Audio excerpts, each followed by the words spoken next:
Dizem que a vingança é um prato que se serve frio, mas na alta sociedade de Lisboa parece que o servem com champanhe vintage e uma plateia cheia de testemunhas. Ou talvez, como descobri da pior maneira, és tu que serves a tua própria cabeça num prato, sem sequer saberes que a cerimônia já começou.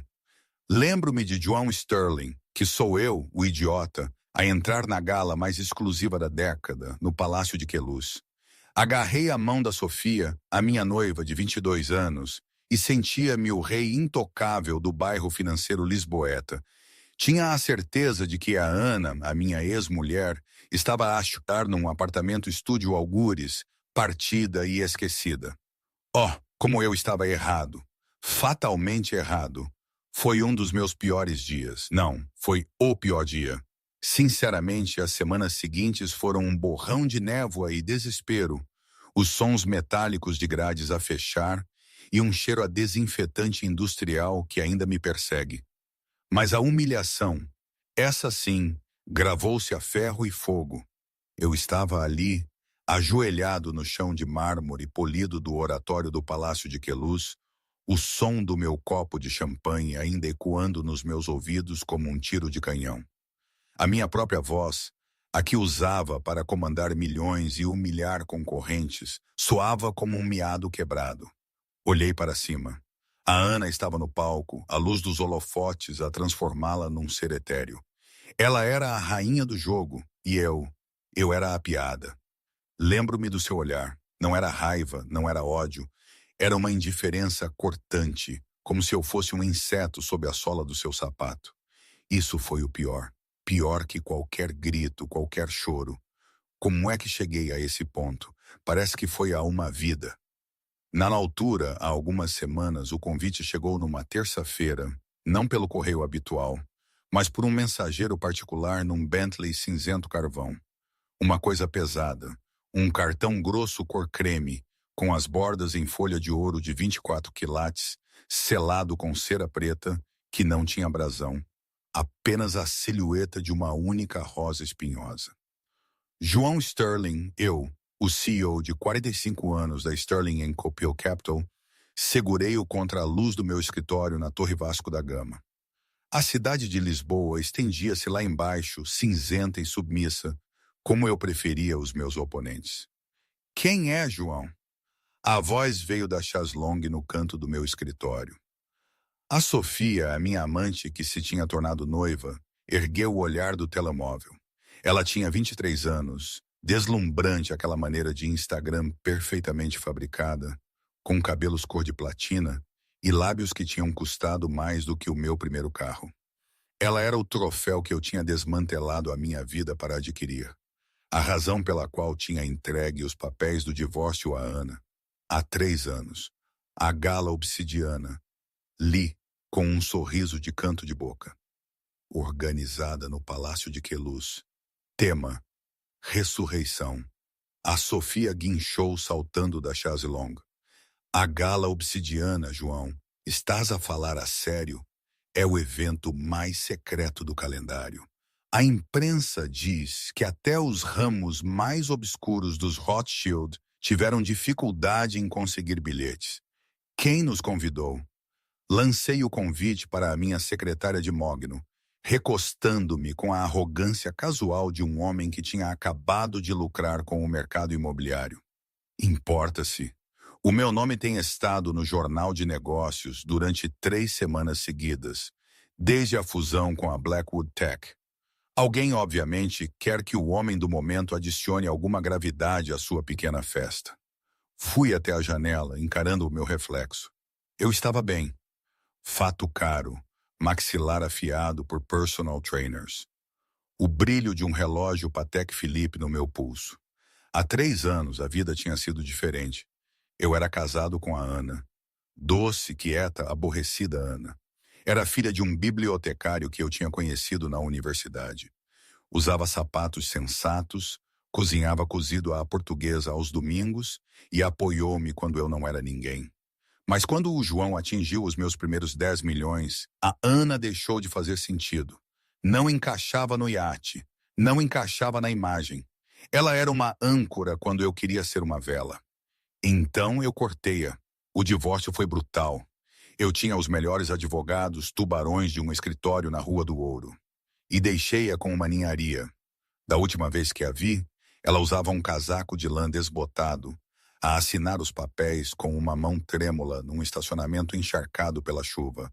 Parecia cinzenta, desbotada, acabada. Pergunto-me quem é o anfitrião. Cantarolou a Sofia, já a percorrer vestidos de estilistas no seu iPad. Dizem que muda todos os anos. No ano passado, dizia-se que era um príncipe saudita.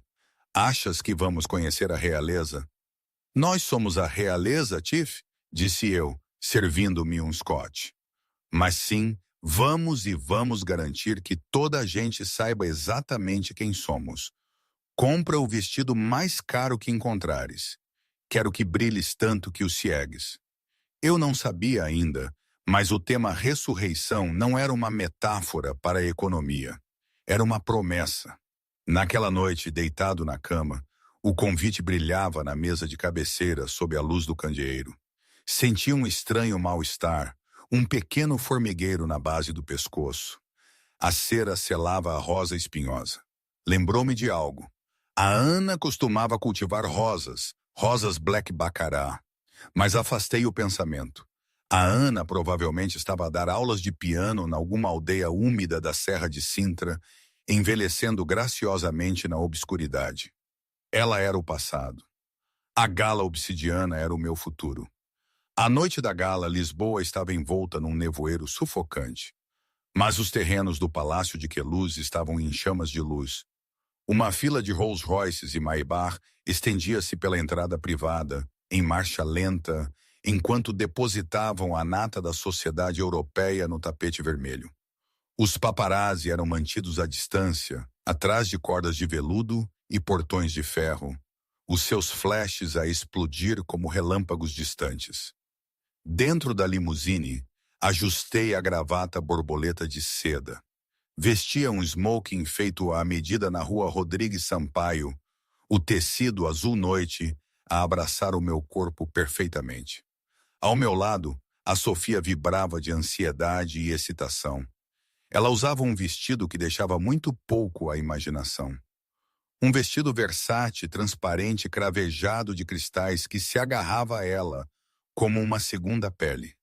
Era bonito, inegavelmente, mas era barulhento. Gritava. "Olha para mim, João, olha!" sussurrou ela, espreitando pela janela fumada.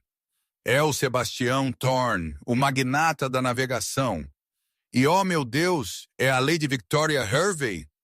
"Calma", estalei, embora o meu próprio coração batesse um pouco mais rápido. "Tu pertences aqui, age como tal." O motorista abriu a porta. O ar fresco da noite atingiu-nos, cheirando a terra úmida e perfume caro. Saí, estendendo a mão a Sofia. Assim que ela emergiu, as câmaras distantes entraram em frenesi. Caminhamos pelo tapete. Eu mantinha a cabeça erguida, o peito estufado. Varri a multidão à minha frente. Vi pesos pesados, pessoas com quem eu normalmente tinha de esperar meses para conseguir uma reunião. Ali estava o senador Tiago Branco dos Açores, a falar em voz baixa com um oligarca russo. Ali estava a editora-chefe da Vogue Portugal, imponente em veludo preto. Mas enquanto nos movíamos em direção à entrada do oratório, notei algo estranho. A atmosfera não era festiva. Era tensa, expectante. As pessoas sussurravam. Grupos de socialites amontoavam-se, espreitando os telemóveis e depois para as enormes portas fechadas do salão de festas. "Já ouviste?" Uma mulher à nossa frente sussurrou para a sua companheira. Ela era a esposa de um grande rival bancário. Dizem que a anfitriã regressou de Paris. Dizem que comprou a propriedade dos Van Dorn. "Impossível", respondeu o homem. "Essa propriedade não é vendida há 2 séculos." Franzido o sobrolho. A propriedade dos Van Dorn. Isso era dinheiro antigo. Dinheiro antiquíssimo. O tipo de dinheiro que olhava para os meus milhares de milhões do fundo de investimento como algo fofo. João, por que é que toda a gente está a olhar para nós? Sussurrou a Sofia, apertando-me o braço. Olhei à volta. Ela tinha razão. Enquanto nos movíamos pelo foyer, as cabeças viravam-se.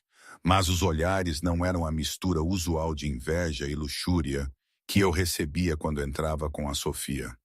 Eram olhares de confusão, diversão e, o mais inquietante de todos, piedade. Estão a olhar porque és a mulher mais bonita aqui. Menti a guiá-la para o empregado de champanhe. Agarrei uma flute de Dom Perignon e bebia num só gole. Senhor Sterling, uma voz arrastada da minha esquerda. Virei-me para ver Benedito Sá, um litigante corporativo implacável, conhecido como o carniceiro da Rua do Ouro. Benedito, acenei com a cabeça. Bom vê-lo. Conhece a minha noiva, Sofia. Os olhos do Benedito deslizaram sobre o vestido transparente da Sofia por uma fração de segundo, a sua expressão ilegível. Ele não a cumprimentou, olhou de volta para mim. Escolha corajosa, João. Trazê-la aqui hoje, de todas as noites. Eu arrepiei-me. E por quê? É uma festa, Benedito, não um funeral. Benedito girou a sua bebida, um pequeno sorriso cruel a brincar nos seus lábios. É? Suponho que isso depende de quem está a segurar a pá. Ele afastou-se, deixando um rasto de ar frio. Que estúpido, troçou a Sofia. Ele só está com inveja. Eu não respondi. O mal-estar do convite estava de volta, agarrando o meu estômago como uma mão fria. Olhei novamente para a sala. A decoração era deslumbrante. Milhares de rosas pretas suspensas do teto, cortinas de veludo preto e candelabros a pingar cristais escuros. Era bonito, mas sentia-se gótico, predatório. As luzes esmaeceram de repente. Um silêncio caiu sobre a sala. 300 das pessoas mais poderosas do mundo ficaram em silêncio instantaneamente. Um holofote atingiu a varanda com vista para o salão de festas. Senhoras e senhores, uma voz retumbou pelos altifalantes. Por favor, deem as boas-vindas à vossa anfitriã da noite, a presidente do Fundo Van Dorn e a recém-nomeada Duquesa de Montclair. Eu gelei. Duquesa de Montclair. Esse título estava dormente há 50 anos. As portas duplas da varanda abriram-se lentamente. Uma figura saiu. Ela usava um vestido de veludo verde esmeralda que fluía à sua volta como dinheiro líquido. Era conservador, com gola alta e mangas compridas, mas exalava uma sensualidade e poder que o vestido de cristais da Sofia não podia esperar igualar. Usava um gargantilha de diamantes que eu reconheci de um catálogo de leilões da Christie's. Tinha sido vendido por 20 milhões de euros no mês passado. O seu cabelo, antes castanho rato, era agora um castanho escuro rico, apanhado num penteado intrincado e brilhante, revelando um pescoço tão gracioso quanto o de um cisne. Ela foi até a balaustrada e olhou para a multidão. Os seus olhos varreram a sala, frios e afiados como vidro lapidado. Deixei cair o meu copo de champanhe. Estilhaçou-se no chão de mármore, o som ecoando no silêncio. A Sofia ofegou. João, o que estás a fazer? Mas eu não conseguia ouvi-la. Não conseguia respirar. Senti como se o ar tivesse sido sugado da sala. A mulher na varanda não era uma estranha. Não era uma duquesa qualquer. Era a Ana. Mas não era a Ana de quem me divorciei. Não era a mulher que recortava cupons e usava lã sensata. Esta mulher irradiava uma autoridade régia aterrorizante. Ela baixou o olhar, varrendo o mar de rostos, até que se fixou em mim. Ela não sorriu, não estremeceu. Ela apenas olhou, os seus olhos perfurando-me com uma mistura de divertimento e absoluta indiferença esmagadora. Bem-vindos, disse a Ana, a sua voz amplificada, suave e rica como chocolate preto. A ressurreição. Os meus joelhos cederam. É a anfitriã, gritou a minha mente. A minha ex-mulher é a rainha da gala. E eu acabara de entrar no seu palácio, de mão dada com a minha amante.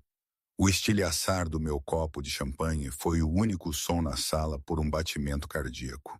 Depois, os sussurros recomeçaram, mas desta vez era um rugido. Aquela é a Anna Sterling. Não, tolo. Aquela é a Anna Van Dorn, a neta da falecida arquiduquesa Eleonora. Pensei que a linha tinha terminado em 1950. Aparentemente, não. Ela é a única herdeira. Tudo. As propriedades em França, as linhas de navegação, a coleção de arte. Eu estava paralisado, o champanhe a ensopar os meus sapatos de couro italiano. O meu cérebro estava a falhar, a tentar conciliar duas imagens impossíveis.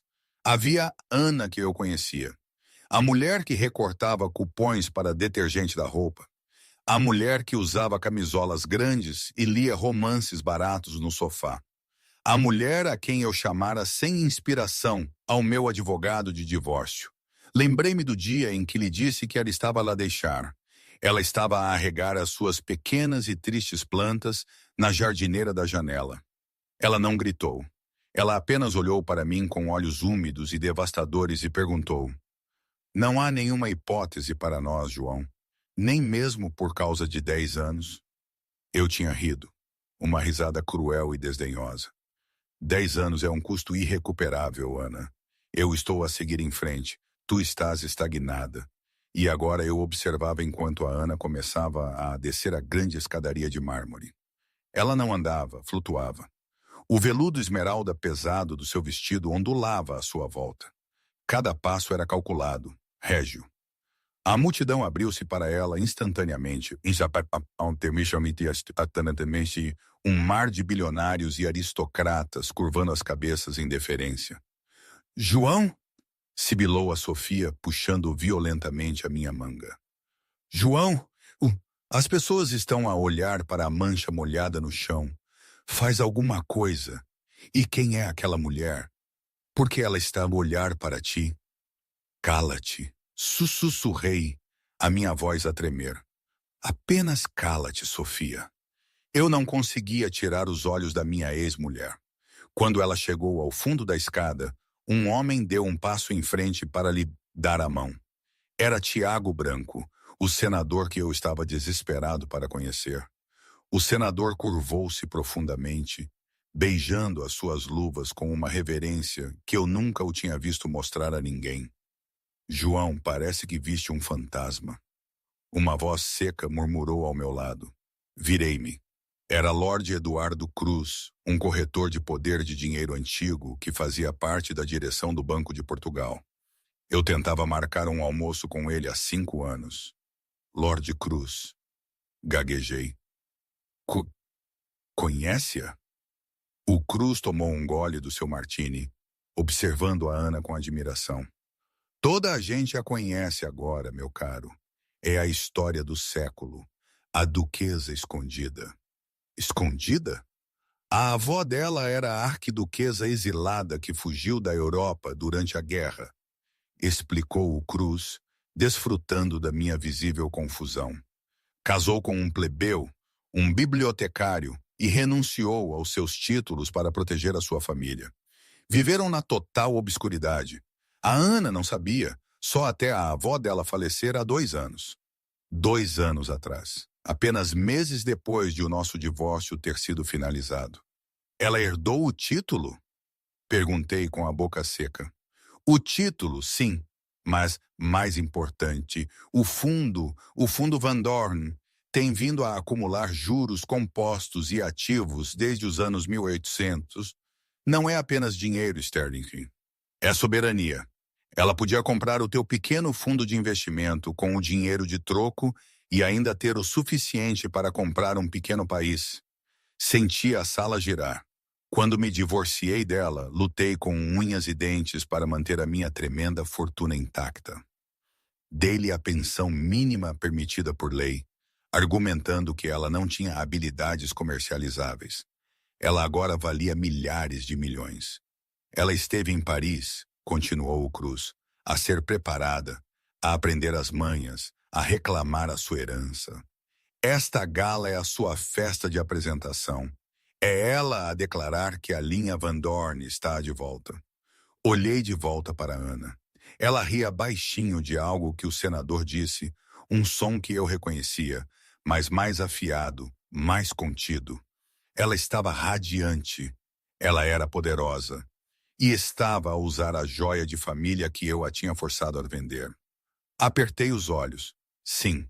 Ao redor do seu pescoço, aninhado acima dos diamantes, estava um pequeno e simples medalhão de prata. Parecia fora do lugar entre os milhões de euros em joias, mas ela usava-o com orgulho. Quando éramos casados, a Ana tinha me dito que era a única coisa que tinha da mãe. Quando o meu primeiro empreendimento quase falhou em 2018, exigi que ela o vendesse para cobrir um margin call. Ela chorou durante dias. Eu forcei-a a ir à casa de penhores pessoalmente. Como é que ela o recuperou? João, choramingou a Sofia, a sua voz, a arranhar os meus nervos como lixa. Quero conhecê-la. É a anfitriã, certo? Devíamos ir cumprimentá-la. Talvez ela goste do meu vestido. Olhei para a Sofia, para os cristais vistosos, o bronzeado falso, a necessidade desesperada de atenção. Depois olhei para a Ana, calma, discreta e imponente. Eu tinha trocado um diamante por um strass. Não, disse eu, o pânico a subir na minha garganta. Estamos a ir embora agora. O quê? Não. A Sofia bateu com o pé. Passei 4 horas a arranjar-me. Quero uma selfie com a duquesa. Antes que eu pudesse agarrar o braço dela, a multidão moveu-se. O caminho abriu-se e, de repente, não havia nada entre João Sterling e Ana Van Dorn, a não ser 3 metros de chão de mármore polido. A Ana parou a meio da frase. Virou-se lentamente, os seus olhos fixos em mim. O senador recuou. A sala parecia prender a respiração. Ela não desviou o olhar. Ela sorriu. Era um sorriso aterrorizante, bonito, que não chegava aos seus olhos. Ela começou a caminhar na minha direção. A caminhada pareceu uma eternidade. Cada clique dos seus saltos no mármore ecoava como um tiro de pistola nos meus ouvidos. Eu queria fugir, mas as minhas pernas eram de chumbo. Endireitei a coluna, tentando invocar a arrogância que normalmente me guiava através de aquisições hostis em conselhos de administração. Eu sou João Sterling, disse a mim mesmo. Sou um homem que se fez a si mesmo. Mas à medida que a Ana se aproximava, senti-me pequeno. Ela parou a meio metro de mim. O cheiro do seu perfume atingiu-me. Rosa Black Baccara e chuva fria. Era inebriante. João, disse ela, a sua voz estava calma, desprovida do tremor que eu costumava ouvir quando ela estava nervosa. Ana, assenti, com a voz apertada, pareces diferente. Imagino que sim, respondeu ela suavemente. Muito pode mudar em 3 anos. Não concordas? Os seus olhos cintilaram para a Sofia, que estava ligeiramente atrás de mim, a segurar a sua carteira e a olhar para nós, com os olhos arregalados e confusos. E esta deve ser a Sofia, disse a Ana. Não havia malícia no seu tom, apenas uma curiosidade educada, como se estivesse a examinar um inseto medianamente interessante. Reconheço-te dos tabloides, a modelo do Instagram, não é? A Sofia inflou-se, confundindo o reconhecimento com um elogio. Sim, olá, oh meu Deus, és a duquesa. O teu vestido é incrível, mas está tão tapado. Não ficas com calor? Fechei os olhos. Por favor, para de falar. O sorriso da Ana não vacilou. Valorizamos o mistério na família Van Dorn, Sofia. Achamos que dar tudo à primeira vista não deixa nada para a imaginação. Uma lição que talvez aches valiosa. O insulto foi tão elegante que a Sofia levou 5 segundos para o processar. No momento em que a boca dela se abriu, a Ana já tinha voltado a sua atenção para mim. Fico surpreendida por te ver aqui, João, disse ela. O processo de verificação da lista de convidados foi bastante rigoroso. Geralmente, filtramos as responsabilidades. Eu arrepiei-me. Responsabilidade? A Sterling & Co. acabou de se fundir com a Blackwood Tech. Publicamos lucros recorde no último trimestre. Dificilmente sou uma responsabilidade, Ana.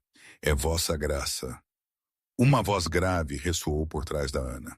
Um homem alto e de ombros largos aproximou-se dela. Era mais jovem do que eu, talvez 35, com olhos como pederneira e uma cicatriz a atravessar a sobrancelha esquerda. Usava um uniforme militar de gala com medalhas presas no peito. Parecia um guarda-costas, mas movia-se como um príncipe. Está tudo bem, Pedro, disse a Ana, colocando uma mão tranquilizadora no antebraço do homem. O gesto foi íntimo, familiar. Senti um pico de ciúme quente o suficiente para queimar. O João ainda está a ajustar-se à nova realidade. Ela olhou de volta para mim, o seu olhar mais afiado. E em relação aos teus lucros, recorde, João, eu não teria tanta certeza. Eu estava a ler os relatórios de due diligence sobre a Blackwood Tech esta manhã. Gelen, due diligence. Por que é que ela estaria a ler isso? A Ana inclinou a cabeça. Oh, não sabias que a fusão foi financiada por uma injeção de capital privado? Um parceiro sombra. Sim, disse eu, a suar agora. O Grupo Obsidiana. Investidores silenciosos. A Ana abriu as mãos, o veludo esmeralda a apanhar a luz. Bem-vindo à Gala Obsidiana, João. Quem achas que é o dono do Grupo Obsidiana? O sangue drenou do meu rosto. O mundo inclinou-se no seu eixo.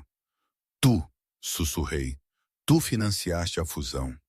Eu possuo 51% da dívida.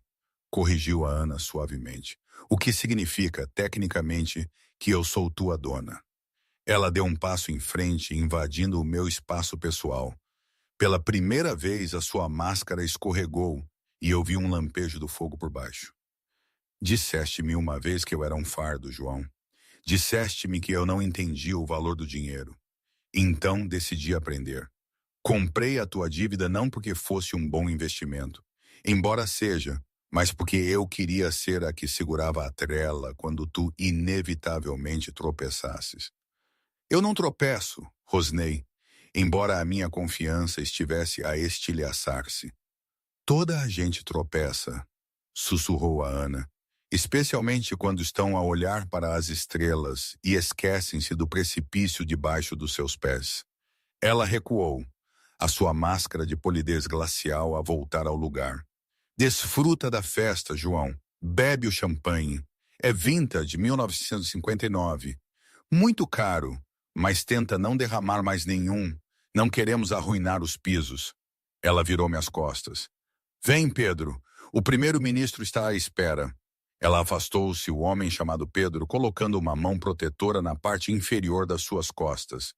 Eu fui deixado ali no centro da sala, a vibrar de choque. A Sofia puxava o meu braço novamente. João, o que ela quis dizer? Ela é tua dona, João. Ela é rica. João, as pessoas estão a rir-se de nós. Olhei à minha volta. Não estavam a rir. Pior, estavam a ignorar-me. O círculo tinha se fechado. Eu estava de fora. E a Ana era a rainha. Momento. Preciso de parar aqui um segundo. Toda esta situação, este duelo com a Ana, foi, na verdade, totalmente absurda. Quer dizer, pensem bem, um homem que pensava que tinha a cidade de Lisboa nas mãos, a ser desmascarado pela ex-mulher que ele deixou por aborrecida. Na altura, eu não percebia a ironia, só a raiva. Estava tão cego pela minha própria ambição, pela minha necessidade de provar que era o melhor, que não via nada. E os olhares, as pessoas a observar cada movimento. É um tipo de teatro que a gente só vê em filmes. E, de repente, eu era o protagonista, mas o vilão que estava a perder. Eu, João Sterling, sempre o vencedor. Era uma sensação nauseabunda. E pensando bem, por muito que doesse, por muito que me sentisse humilhado, talvez fosse necessário. Talvez a vida às vezes nos dê um choque assim para nos acordar. Ou para nos enterrar, não sei. Seja como for, voltando à história do desastre. Mas João Sterling era um lutador. Eu tinha saído da sarjeta para a cobertura.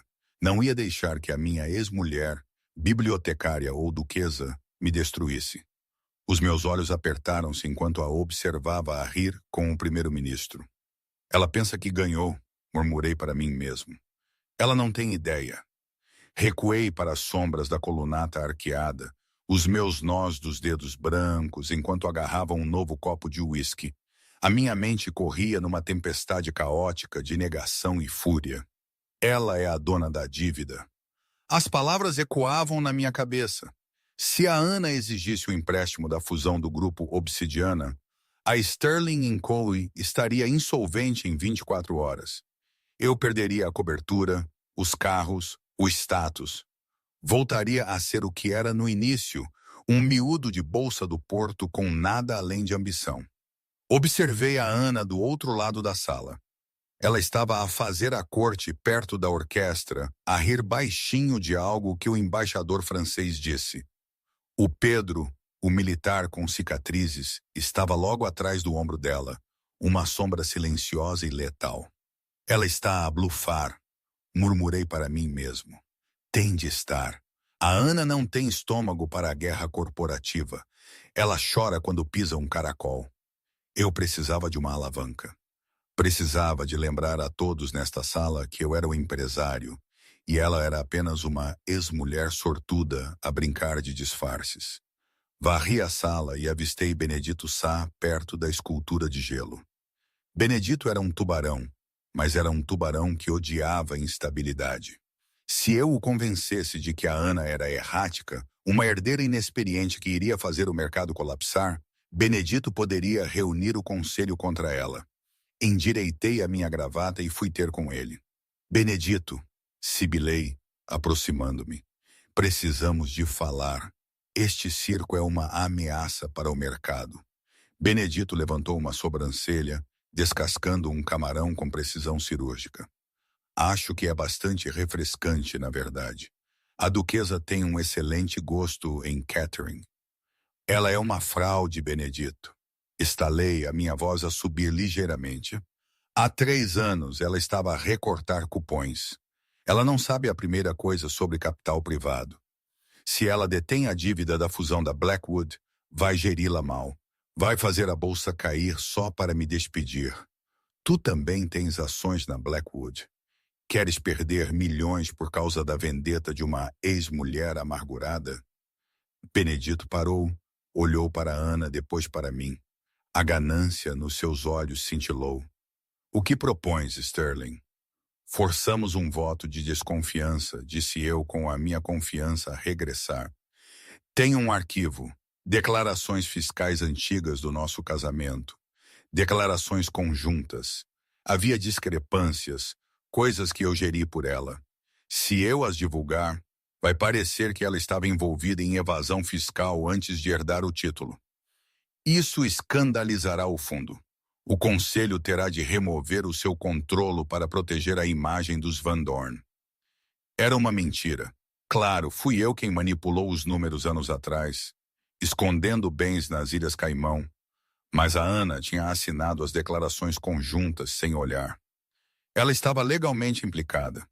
Era destruição mutuamente assegurada, mas eu apostava que ela tinha mais a perder agora do que eu. Benedito estudou-me por um longo momento. Depois, um sorriso lento e frio espalhou-se pelo seu rosto. És um desgraçado, João. Sou um empresário, corrigi. Estás dentro se puderes provar que ela é uma responsabilidade, disse Benedito suavemente. Apoiarei a tua moção na reunião de acionistas amanhã de manhã. Não vou esperar por amanhã, disse eu, um plano sombrio a formar-se. Vou fazê-lo agora, o brinde. Quando ela se levantar para falar, vou fazer as perguntas difíceis. Vou expor o seu passado. Quando eu acabar, estas pessoas vão vê-la pelo que ela realmente é, uma fraude. Virei-me para encontrar a Sofia. Eu precisava dela no meu braço, uma representação visual da minha vitalidade e de que tinha seguido em frente. Encontrei-a junto à fonte de chocolate, a tirar uma selfie com uma condessa idosa e perplexa. Sofia, vem que, ordenei, agarrando o pulso dela um pouco forte demais. Ai, João, cuidado com as unhas, reclamou afastando-se. Estava a fazer networking. A condessa estava a contar-me sobre o iate dela. Esquece a condessa. Vamos para o palco. Quando eu começar a falar, fica ali e parece que me apoias. Sorri. Acena. Não fales. Por que estás tão suado? Perguntou a Sofia, franzindo o nariz. Pareces maníaco. Estou a ganhar, Sofia. É assim que a vitória se parece. De repente, a orquestra parou de tocar. Um rufar de tambores ecoou pelo salão. Senhoras e senhores, a voz do anunciador retumbou. Por favor, levantem os vossos copos para o discurso da anfitriã. A Ana subiu ao microfone no pódio elevado. O holofote atingiu-a, transformando o veludo esmeralda em fogo. Ela olhou para a multidão serena e intocável. Obrigado a todos por virem, começou, a sua voz firme. Esta noite é sobre ressurreição, sobre erguer-nos das cinzas do passado para construir algo mais forte. Eu bebi o resto do meu uísque, bati com o copo na bandeja de um empregado que passava. Agora, sussurrei. Forcei passagem pela multidão, arrastando a Sofia atrás de mim. Eu não ia deixar a Ana terminar o seu discurso. Eu ia incendiar o seu reino antes mesmo de ela colocar a coroa. Ex-mulher. A minha voz não só interrompeu o discurso, ela estilhaçou a atmosfera como um tijolo atirado através de uma janela de vitral. Eu rompi a linha da frente da multidão. A minha respiração ofegante, o meu rosto coberto por um brilho de suor maníaco. Marchei até a base do pódio elevado, parado na poça de luz do holofote que era destinada a Ana. Atrás de mim, 300 das pessoas mais poderosas do mundo congelaram. O silêncio foi instantâneo e absoluto, o tipo de quietude pesada e sufocante que precede um desastre natural. A Ana parou a meio da frase. Ela olhou para mim do alto do palco, o seu rosto uma máscara ilegível de porcelana e gelo. Ao lado dela, Pedro, o guarda-costas com cicatrizes, ficou tenso. A sua mão moveu-se instintivamente para dentro do casaco do smoking, os seus olhos fixos em mim com uma intenção letal. Mas a Ana simplesmente levantou uma mão enluvada, um pequeno gesto imperioso que o parou. João, disse ela no microfone. A sua voz foi amplificada, ecoando pelo cavernoso oratório, suave e rica. Vejo que tens desfrutado do vintage de 1959. Talvez a segurança te chame um carro. Parece que não te sentes bem. Não me trates com condescendência, Ana. Gritei, a minha voz a falhar. Apontei-lhe um dedo trêmulo, o botão de punho dourado a brilhar sob as luzes. Estás a jogar um jogo que não entendes. Achas que um vestido chique e um título roubado te tornam uma deles? Girei para enfrentar a multidão, abrindo os braços, a atuar para a audiência que eu estava desesperado para conquistar. Olhem para ela, bradei, gesticulando para o palco. Todos vocês acham que ela é alguma salvadora aristocrática. Estão a curvar-se a uma fraude. Há 3 anos, esta mulher estava a implorar-me por dinheiro para o supermercado. Ela é uma bibliotecária do Porto que teve sorte com um teste de genealogia. Ela não pertence aqui, a multidão murmurou. Era uma onda estranha de som, o sussurro da seda e o arrastar de pés. Esta era a alta sociedade. A roupa suja deveria ser lavada nos tribunais, não em galas. Há algum propósito para esta explosão, João? Perguntou a Ana. Ela não parecia envergonhada. Não parecia zangada. Ela parecia aborrecida, como se eu fosse um intervalo comercial aborrecido que ela era forçada a suportar. O propósito? Eu escarnei, virando-me para te enfrentar. É que não estás apta para gerir o fundo Van Dorn. Não estás apta para deter a dívida da Sterling & Co. Eu sei sobre as declarações fiscais, Ana. As declarações de 2019. Vi um lampejo de algo nos seus olhos. Medo? Sim, tinha de ser medo. Acelerei, a minha voz subindo a um tom febril. Tenho os documentos. Menti. O meu bluff a crescer em magnitude. Sei que assinaste o esconderijo ilegal de bens nas Ilhas Caimão. És uma criminosa como o resto de nós. Então, por que não te demites, anulas a dívida e voltas para os teus livros antes que eu entregue tudo às autoridades? Agora mesmo? Fiquei ali, ofegante, à espera que ela desmoronasse. Esperei pelas lágrimas, pelos pedidos de desculpa, pela submissão. Mas o silêncio estendeu-se. 5 segundos. 10. A Sofia, parada a poucos metros atrás de mim, puxou a minha manga. O rosto dela estava pálido por baixo do bronzeado falso. João, para! Sussurrou ela, urgentemente.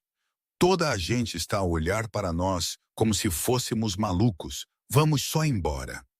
Silêncio, Sofia, sibilei. Estou a salvar-nos. A Ana suspirou. Foi um som de profunda e abrangente desilusão, amplificado pelos altifalantes para que todos ouvissem. Tu mencionaste as declarações de 2019, João, disse ela, o seu tom mudando de educado para clínico. Na verdade, fico feliz por o teres feito. Poupa-me o trabalho de as trazer à tona. Ela olhou por cima da minha cabeça para a cabine técnica na parte de trás da sala. Deu um único aceno forte. Atrás dela, o enorme ecrã LED que exibia o elegante logótipo da Gala Obsidiana piscou. A imagem dissolveu-se. No seu lugar, apareceu um documento PDF de alta resolução. Esquivei-me do brilho. Era um registro de transferência bancária. Quando herdei o fundo, disse a Ana, dirigindo-se à multidão agora como se estivesse a dar uma palestra universitária. O meu primeiro ato foi contratar contabilistas forenses, os melhores de Lisboa. Eu queria garantir que a minha história financeira estivesse impecável antes de assumir o comando. O documento no ecrã aumentou, um círculo vermelho realçando uma linha específica.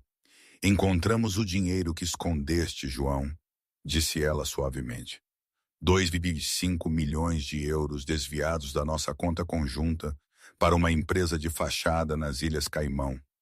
Isso não prova nada, gritei, embora o meu estômago desse um salto. Tu assinaste esses papéis. É o teu nome na conta. É? Perguntou a Ana. O ecrã mudou novamente. Desta vez, mostrou 2 assinaturas lado a lado. Uma era a escrita elegante e cursiva da Ana. A outra era uma imitação irregular e trêmula. Abaixo delas, um texto em negrito lia: Relatório de análise de caligrafia. Probabilidade de coincidência 0,0%. Falsificação confirmada. João pensou que eu era demasiado estúpida para notar o dinheiro a faltar. Continuou a Ana, a sua voz endurecendo como aço. Ele disse-me que o mercado estava em baixa. Ele disse-me que tínhamos de apertar o cinto. E enquanto eu estava a recortar cupons, ele estava a praticar a minha assinatura para desviar fundos para sustentar os seus próprios preços de ações em queda. Não, eu croquei. Olhei em volta da sala. O senador Tiago Branco sussurrava para o oligarca russo. Lord Cruz abanava a cabeça. Isso é falso. Ela falsificou o relatório. E isto, disse a Ana, ignorando-me completamente, é uma gravação da sala de reuniões executiva da Sterling & Koch, datada de há exatos 3 dias. Um estalido de estática sibilou pelos altifalantes. Depois, a minha própria voz ressoou, cristalina, inegável. Não me importa se os números são reais, Benedito. Apenas manipula os livros e faz com que a fusão se concretize. Se a auditoria falhar, culpamos a equipa de transição. Preciso desse pagamento para cobrir o anel para a Sofia. Se a Ana descobrir que estou a alavancar a dívida, estou morto. Apenas faz com que se concretize. O suspiro na sala sugou o ar do oratório. Isto já não era apenas drama social. Isto era uma confissão de fraude de valores mobiliários. Tropecei para trás como se tivesse sido fisicamente agredido. O sangue drenou do meu rosto, deixando-me com um aspecto cinzento e velho. Senti os olhos de todos os investidores, de todos os rivais, de todos os procuradores na sala a arder na minha pele. Tu Eu engasguei, olhando para ela com horror. Tu gravaste o meu escritório? Eu sou a proprietária do edifício, João, disse a Ana simplesmente. Comprei o contrato de arrendamento na semana passada. Prerrogativa do senhorio. Ela foi até a beira do palco, olhou para mim e pela primeira vez percebi o quão pequeno eu era. Querias uma reação, João. Querias provar que eras o poderoso empresário. Bem, aqui está a realidade dos negócios. As tuas ações estão atualmente em queda livre. A Comissão de Valores Mobiliários já recebeu uma cópia dessa gravação. E a dívida que eu detenho. Ela fez uma pausa, deixando o silêncio prolongar-se até ser agonizante. Estou a exigi-la imediatamente. Caí de joelhos. Não foi um gesto dramático. As minhas pernas simplesmente cederam. Não podes. Ficarei falido. Já estás falido, sussurrou a Ana. Apenas ainda não sabias. Olhei freneticamente para a minha direita. Sofia, supliquei, estendendo a mão para ela. Tiffy, amor, diz-lhes que é uma mentira. Podemos consertar isto. A Sofia olhou para o ecrã, onde a evidência dos meus crimes ainda brilhava. Ela olhou para os rostos furiosos e enojados dos bilionários à nossa volta. Depois, olhou para mim, suado, arruinado e patético no chão. Puxou a mão para trás como se eu fosse contagioso. Não me toques! Guinchou, a sua voz estridente e penetrante. Arrancou o enorme anel de noivado de diamantes do dedo esquerdo. Disseste que eras rico, disseste que eras o dono da cidade. Usaste o meu cartão de crédito para pagar a limusine esta noite, não foi? Mentirosa! Sofia, espera! Acabei! Ela atirou o anel com toda a força. Ele bateu no meu peito, um tilintar patético, e rolou pelo chão de mármore, parando aos pés da Ana. Não vou para a prisão por tua causa. Estou solteira. A Sofia virou-se e correu para a saída, os seus saltos a clicarem freneticamente, agarrando a sua carteira ao peito. Fiquei sozinho no centro da sala. O círculo da elite da sociedade tinha se alargado, deixando-me isolado numa ilha de humilhação. Levantei os olhos para a Ana, lágrimas de raiva e choque a arder-me nos olhos. Por quê? Sussurrei, a minha voz partida. Por que fazer isto aqui? Por que não me processaste discretamente? A Ana inclinou-se para o microfone uma última vez. Os seus olhos estavam escuros, desprovidos de piedade. Por que, João, tu não só me partiste o coração? Tu tentaste quebrar a minha dignidade. Fizeste-me sentir pequena para que te pudesse sentir grande. Amavas a audiência, não amavas? Ela fez um sinal aos seguranças que esperavam nos bastidores. Agora sabes como é ser o entretenimento. 2 guardas corpulentos atravessaram a sala, agarrando-me pelos braços. Eu não lutei. Fiquei mole, demasiado chocado para resistir. Enquanto me arrastavam para trás pelo chão polido, os meus calcanhares a escorregar, vi o Pedro aproximar-se da Ana e entregar-lhe um copo de champanhe fresco. Ela tomou um gole, a observar-me por cima da borda do copo. As pesadas portas de carvalho bateram, fechando-me lá fora, na névoa fria. Dentro do salão de festas, o silêncio pairou por um batimento cardíaco. Depois, o senador Tiago Branco começou a aplaudir. Foi um aplauso lento e respeitoso. Depois, Lorde Cruz juntou-se. Em segundos, a sala inteira estava a aplaudir. Não aplaudiam pelo drama. Aplaudiam pela rainha. 3 meses depois, a chuva em Lisboa era implacável. Uma cortina cinzenta que parecia lavar a cor do mundo.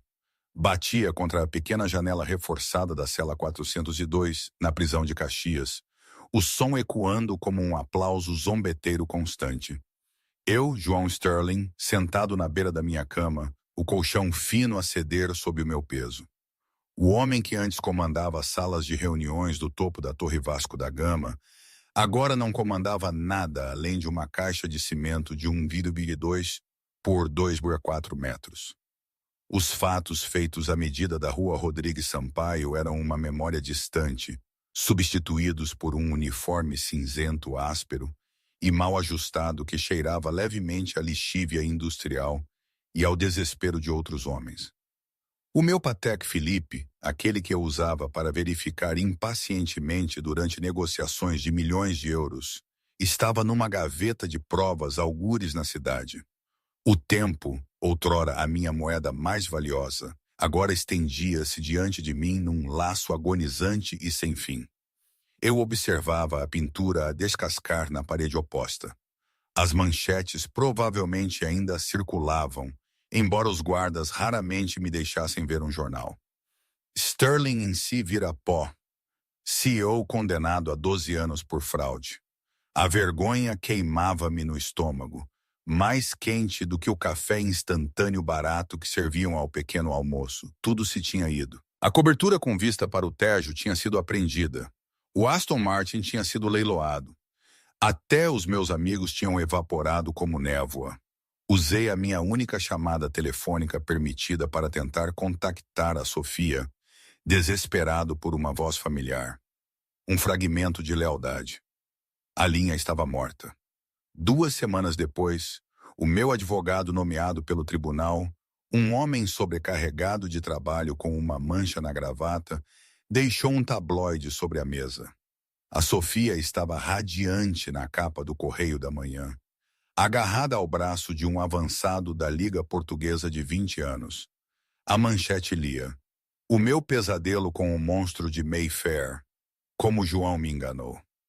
Ela tinha vendido a sua história por 50 mil euros. Era o suficiente para comprar muitas malas, mas não o suficiente para comprar a minha dignidade de volta. Mas não foi a perda do dinheiro ou da rapariga que me assombrou no silêncio da noite. Foi a memória da gala. Foi a Ana. Fechei os olhos e via de pé naquele palco, banhada pela luz esmeralda. Eu esperava que ela gritasse. Tinha me preparado para uma mulher desprezada, histérica e amargurada. Eu poderia ter lutado contra isso. Sabia como lutar contra a raiva. Mas eu não sabia como lutar contra a indiferença. Ela não olhara para mim com ódio. Ela olhara para mim como se eu fosse um erro de arredondamento num livro de contas. Algo a ser corrigido e esquecido. Sterling. O bater seco de um bastão contra as grades de ferro fez-me saltar. Um guarda estava ali, o rosto impassível. "Visita. Sala dos advogados. Anda." Levantei-me, os joelhos a estalarem. Um lampejo de esperança acendeu-se no meu peito, desesperado e ilógico. Talvez o recurso tivesse sido aceite. Talvez o conselho tivesse encontrado uma tecnicalidade. Talvez houvesse uma saída. Arrasto-me pelo corredor, as luzes fluorescentes a zumbir por cima. Quando entrei na sala de visitas, esperava ver a gravata manchada do meu defensor público. Em vez disso, parei morto. Sentado do outro lado da divisória de vidro reforçado, estava Benedito Sá. Benedito parecia impecável como sempre. Vestia um fato azul marinho risca de giz que provavelmente custava mais do que o guarda da prisão ganhava num ano. Estava a verificar o seu relógio de bolso dourado, um ar de tédio supremo no rosto. Sentei-me lentamente, pegando no receptor preto do telefone. "Benedito, vieste." Benedito pegou no seu receptor, a sua expressão ilegível. "João, pareces cansado." "Homem, já estive melhor", disse eu, um riso rouco a escapar-me. "Por que estás aqui? Há novidades?" Os acionistas reuniram-se. Benedito ofereceu um sorriso que não chegava aos seus olhos. Era o sorriso de um tubarão que já tinha comido. "Não estou aqui para te ajudar, João. Estou aqui como mensageiro. Um mensageiro para a nova propriedade." Benedito esclareceu suavemente. "Finalizamos a reestruturação da Sterling & Co. esta manhã. A marca está morta, claro. Ativos tóxicos, mas a infraestrutura era valiosa." "Quem a comprou?" exigi, apertando o telefone. "Quem vasculhou os ossos?" Benedito enfiou a mão no bolso do casaco e tirou um envelope cor creme. Deslizou-o pela ranhura estreita na parte inferior do vidro. Era papel pesado e caro, selado com cera preta, carimbado com uma única rosa espinhosa. O fundo Van Dorn, disse Benedito suavemente. Ela comprou tudo, João. Cada ação, cada dívida. Liquidou os teus bens pessoais para pagar o fundo de pensões que tu saquesteaste. Compensou os funcionários. E depois dissolveu a empresa na sua divisão de caridade. As minhas mãos tremeram incontrolavelmente enquanto abria o selo de cera. Dentro havia uma única fotografia. Não era um documento legal. Não era um cheque. Era uma imagem de uma montra suja e decadente numa má zona de Lisboa. A Casa de Penhores. O lugar onde, anos atrás, eu tinha forçado uma Ana a chorar para vender o medalhão de prata da mãe para cobrir um margin call que me tinha feito entrar em pânico. Virei a foto. No verso, numa caligrafia elegante e fluida que eu conhecia melhor do que a minha própria, estavam 3 palavras: pago na íntegra. O ar saiu dos meus pulmões. Ela lembrou-se. Ela lembrou-se de cada desrespeito, de cada momento de crueldade, e tinha sistematicamente equilibrado a balança. Ela é a minha dona. Sussurrei, a realidade a desabar sobre mim. Ela apagou-te, corrigiu Benedito, levantando-se e abotoando o casaco. Já não és um rival. Não és sequer uma memória. És apenas uma nota de rodapé no relatório trimestral de uma mulher muito mais bem-sucedida. Benedito virou-se para a porta, fazendo um sinal ao guarda. Espera, gritei, batendo com a mão no vidro. Como está ela, Benedito? Pergunta por mim? Menciona o meu nome? Benedito fez uma pausa, a mão na maçaneta da porta. Olhou para o homem quebrado no uniforme cinzento. Um olhar de piedade misturado com desprezo no seu rosto. Ela não fala de ti de todo, João, disse Benedito friamente. Tu és o passado. E a Ana, ela está demasiado ocupada a construir o futuro. A porta clicou, fechando-se, deixando-me sozinho no silêncio, a apertar a fotografia dos meus próprios pecados. E hoje, não sei bem. Há dias em que sinto uma raiva tão profunda que parece que vai rasgar-me por dentro. Outros dias há uma estranha quietude, quase resignação. Questiono-me sobre cada decisão, cada palavra que disse. Será que teria sido diferente se eu não tivesse sido tão arrogante? Se tivesse visto a Ana não como um obstáculo, mas como, bem, como quem ela realmente era? A minha memória é um emaranhado de arrependimento e justificação. Não consigo ter a certeza de nada. Às vezes, penso que mereci cada pedaço disto. Outras vezes, sinto que fui apenas um peão numa jogada maior, que estava condenado desde o início. É tudo tão confuso.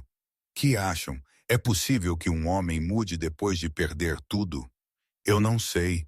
Eu, João Sterling, ainda estou a descobrir. Ninguém é completamente vilão ou completamente herói, não é? A vida é mais complicada do que isso. E agora, a minha vida é